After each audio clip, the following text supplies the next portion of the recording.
In the heart of a quiet village, where shadows stretched long under the moonlight, stood an old house, isolated, mysterious, and surrounded by whispers of eerie legends.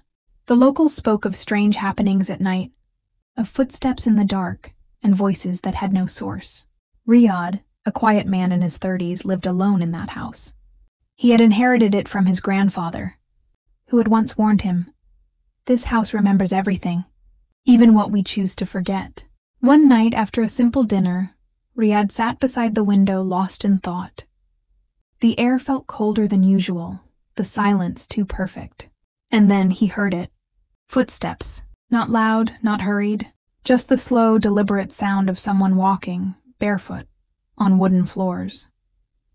He froze. The doors were locked. He lived alone. The sound grew clearer, moving closer. Riyadh, heart pounding, turned toward the curtain beside him.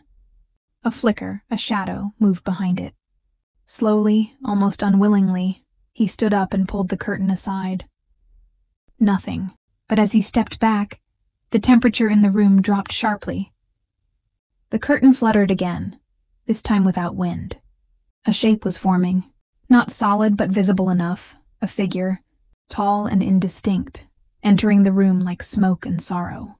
Riyadh's mind raced. He remembered the diary. His grandfather's old journal was still in the drawer, untouched for years. He grabbed it with shaking hands and flipped through its pages until he found the warning. When the night's shadow comes, do not run. Face it, speak to it, for it is not only a ghost, but the echo of guilt. He looked at the figure now looming in the room and whispered, "Why are you here?"